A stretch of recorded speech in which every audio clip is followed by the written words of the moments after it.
Alright guys, so we've checked our inventories to make sure that there's no outstanding ones and closed the ones that we can close. We've created a new one. We've conducted our counts. We've printed out our inventory list. We've done everything, input the numbers, and everything is at the maintenance manager or supervisor's position now. So it's on them or you, depending on who you are, to go in and verify those numbers. And if they don't seem right, at that point, you're going to have a recount. So if everything looks good, all the numbers are correct, then at this point, you're going to verify the numbers, verify the count, and then post the differences. And at that point, you're complete with your inventory.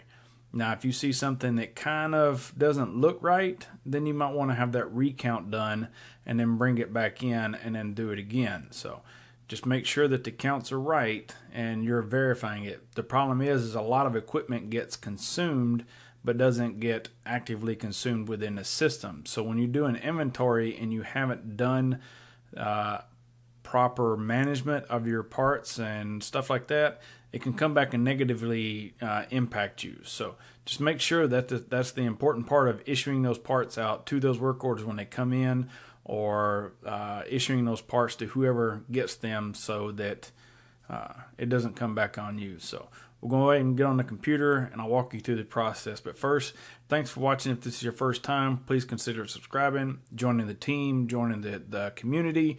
We continuously put out videos containing G-Army and other things related to maintenance. If you like the video, give it a thumbs up. If you got more questions or concerns pertaining to this specific video, please go down in the comments section and leave those questions there. Without further ado, let's get on the computer. Alright, so we're going to go into MI20. We're going back to another MI. And as you can see, I already have my physical inventory document number there. If it doesn't, you can put in the plant and your storage location and go from there, or you click here to view the ones that have been counted, but we're not going to do that. We know what our physical document number is, so we're going to click OK. And here are all the differences. So this right here tells you what you have in stock. This is what the system says that you should have in stock. This right here is the difference. So this is what I was told is on hand, which is 0 for all of these. Now, if you see this number over here and you're concerned about it and you think that this is false, what you can do is go back in and have them recount it and then click on change count from MI20 if you know that that count is incorrect. If you don't have the correct numbers at hand, then what you can do is go out, and I'll show you in the next video how to go in and just physically change those counts. So what you're going to do from here is, if everything looks good, you're just going to highlight everything. So we're going to select all, and then we're going to post the differences.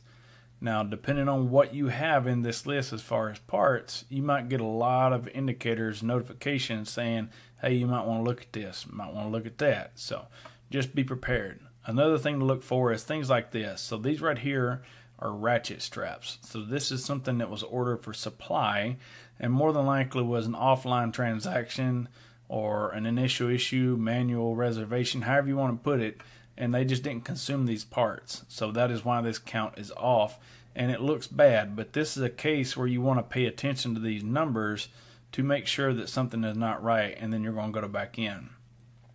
So what I've done here is, you can see my numbers here, and these are all the differences. So I have 8 different items. They're all different, and these are all the nins. And what I've done is went into my mat sit and put all of those in. And you can see my numbers here. Most of these are just consumable, like bench stock items, and they're not shop stock or vice versa. And again, these are tie-down straps that were ordered for supply. They just didn't issue them out. So we're going to leave these in here. As you can see, everything is 0 count. So everything that is in the book quantity, which is what's on hand, reflects identically right here. So we're going to post these differences. And then we're going to save it. And it's going to give me an indicator. So you're going to hit enter, save, enter, save, enter, save, enter. I'm going to keep doing this. The same old song and dance. until it comes out. And at this point, you have put everything in here. Now you need to put in a reason for these differences. So there's two main ones. So we can click on this and I'll show you what they are. So in here, it took me a minute to figure this out, but there's only really two ones you got to worry about. And these are the two key ones that is in the guide. So you have, where is it at?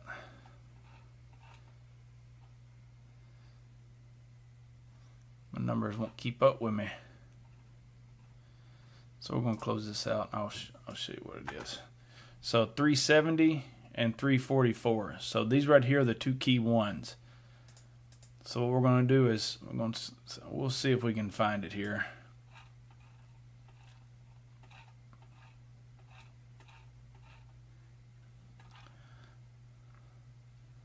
So here is a loss. So 370 means it's a loss.